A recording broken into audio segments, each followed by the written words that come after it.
ex-fiance wants to meet up after leaving me at the altar 4 years ago. Basically, 4 years ago, I was supposed to be getting married to my fiance at the time, Jake. Everything about the day was going perfectly. I had my makeup done, my hair done. I even had my dress on. I had taken pictures with all of my bridesmaids. I was pretty much ready to walk down the aisle when Jake's best man pulled me aside and said that he was gone. He had gotten into a car and left, and no one could get a hold of him. I came home to our apartment and it was completely emptied of all of his stuff, and he was pretty much just a ghost after that, and I basically just had to force myself to move on from the situation. I ended up going on my honeymoon with all of my best friends, which was the best decision ever, and then when I got back, I put myself in therapy to heal all of the trust issues that I had developed and that I have so badly. And I haven't heard from him once until today.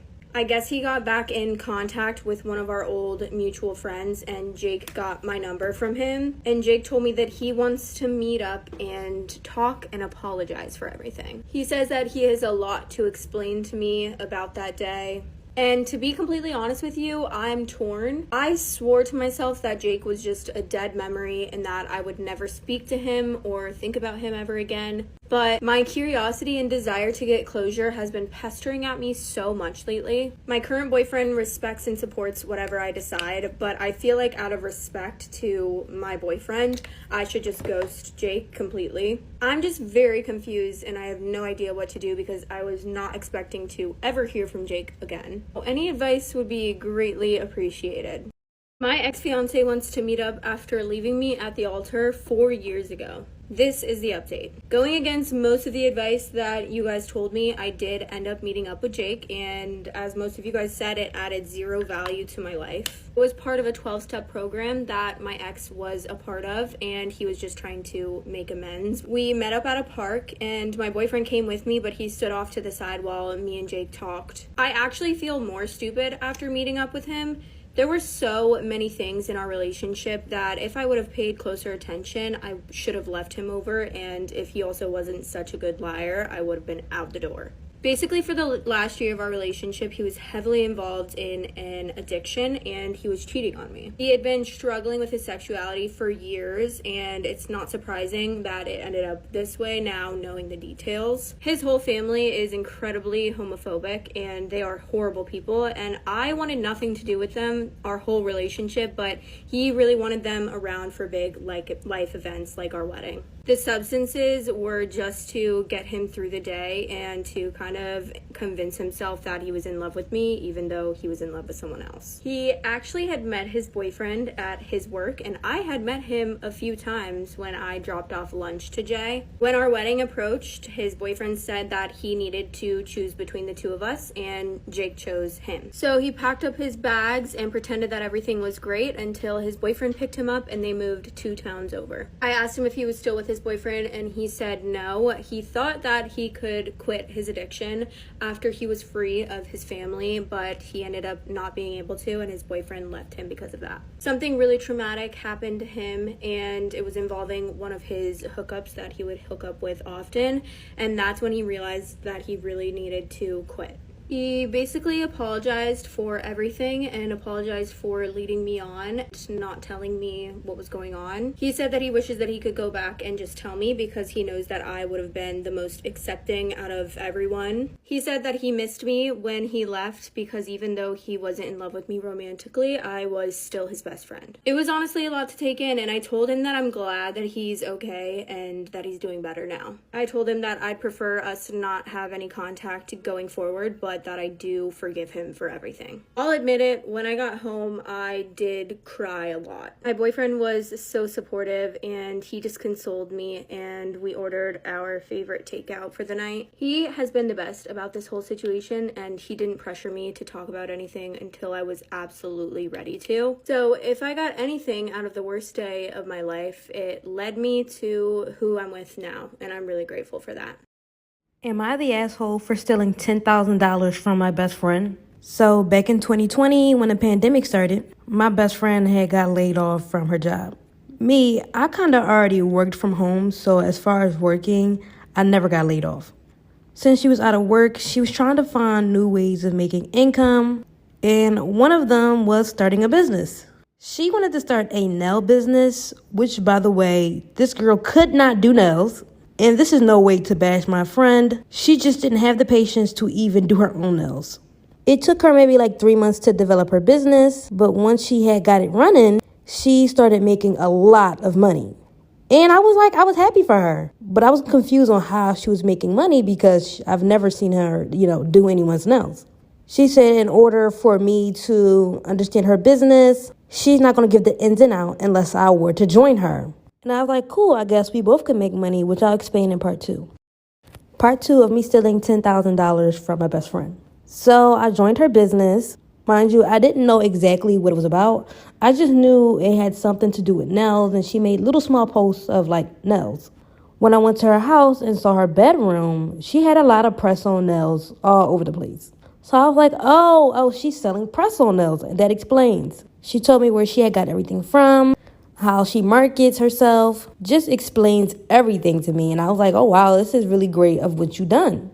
I had asked her, like, how do I get started on? She was like, this business that she had started is a 6-figure business monthly, and that I would need to invest $10,000 into her business. And I was like, whoa, because $10,000 is like what I've had saved up. But she had promised that she was making that amount of money, and she showed me her accounts. She literally said, girl, you can have $100K in your bank by next month.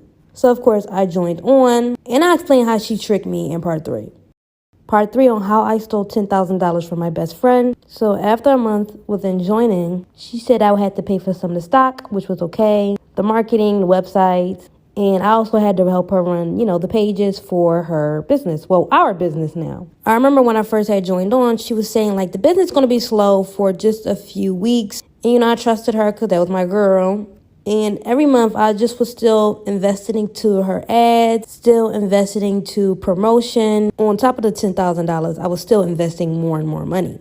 Give or take, literally after 6 months, we weren't gaining barely any sales. And she said that she wanted me out of the business because she felt like I wasn't doing much. Mind you, I invested majority of the money. During the process of her wanting to kick me off, I begged her to keep me to stay. Black Friday and Christmas came up, and we started to get a whole bunch of sales, and we made a give or take over $30,000. Knowing that she wanted me to leave, I transferred the money from our business account to my account. Story time on why I don't trust male doctors, specifically the ones that work with the female body. So the summer of 2020, a couple days before my sister's birthday trip to Miami, this might be TMI, but my vajayjay was tingling. It felt weird, but I ignored it. The next day, it was so painful that I couldn't even sit down. But I assumed that it was an ingrown hair because I would get them time to time. Anyways, later that night, I met up with my boyfriend to go to his house. As we were walking, he noticed that I was limping. I, of course, told him my whole situation about what was going on down there. He said, the pain is hurting to the point where you're limping. You should head to the hospital. So we went to the hospital immediately so I could find out what was going on. So we went to the hospital immediately so we could find out what was going on. And there were times of that night my boyfriend assumed that I had some type of STD, which wasn't the case. When the first doctor saw me and checked me out, they were so confused what was going on, so they brought in a different doctor. I'll get into what exactly that doctor did to my body in part 2.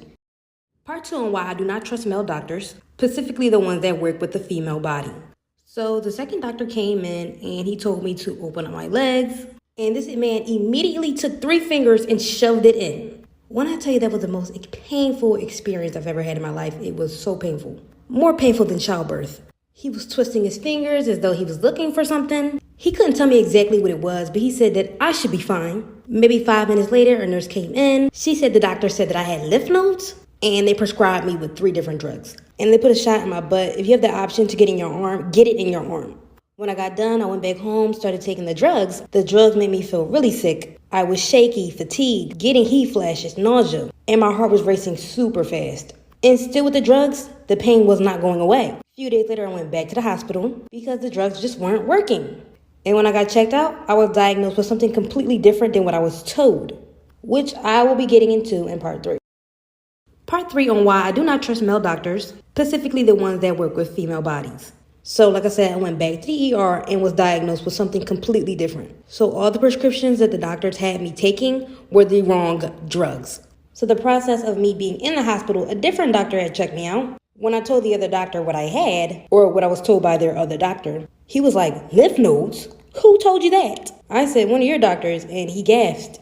And he told me that I had a Bartholome cyst. He said he could drain it, but there's a risk of it coming back, and it did. And I told him, please drain it because it was very painful. The first step to draining it was numbing it, and he had to prick my vajayjay 10 times with the needle, which was also painful. Then he had to make a cut to drain it. At that point, I was about to pass out because I could literally feel everything. The numbing was not working. Plus, I was extremely embarrassed because there were like 5 other men with my legs busted open. And I cried the entire process. No one asked if I was okay. They rushed the whole process. Would I be the asshole for divorcing my husband and leaving him with the kid after finding out I'm not biologically the mom? Wait, what? What? I can't believe my life has come to this. All I ever do is go out of my way to help others, but on the few occasions I need help, nobody ever comes through for me. I, 36 female, have been married with my husband at 35 male for a total of almost 10 years, married for 7.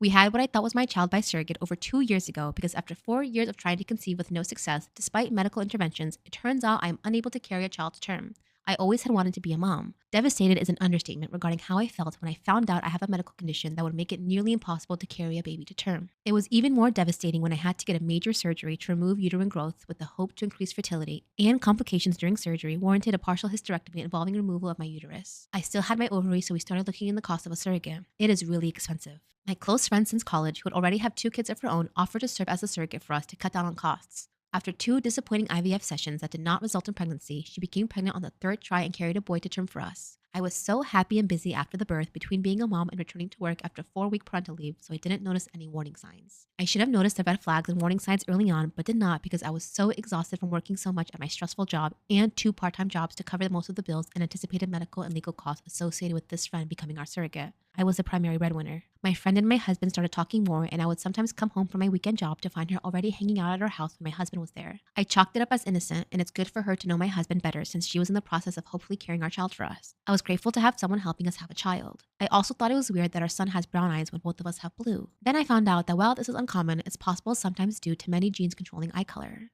Recently, it all came to a head when I took our son to a doctor's appointment and they did metabolic panel and blood tests, which showed that he had a blood type that is not biologically possible to have with me as his mother. He's B positive, I'm A positive, and my husband is O positive. Immediately, I started worrying that it was a fertility clinic's fault and that they'd messed up and implanted a wrong embryo. I started lining up lawyer consultations to possibly sue the clinic and looked into having a DNA parentage test done. The test results showed that I'm not the mother, but my husband still is the father. I was heartbroken and angrier than ever. I talked to lawyers about medical malpractice in the fertility clinics we used. Then my husband confessed that he had slept with my friend, our surrogate, on a few different occasions during our struggle to have her get pregnant with our embryo. What? This means what I thought was our son conceived by IVF and carried with the surrogate isn't my son at all and was in fact conceived the old-fashioned way, which I can't ever do. Livid and absolutely broken at the same time doesn't even begin to describe how I feel. I have been breaking down into crying spells over and over again about this. He claims he didn't ever think pregnancy could result because he pulled out and he had always assumed that he was the reason for our earlier struggles to conceive,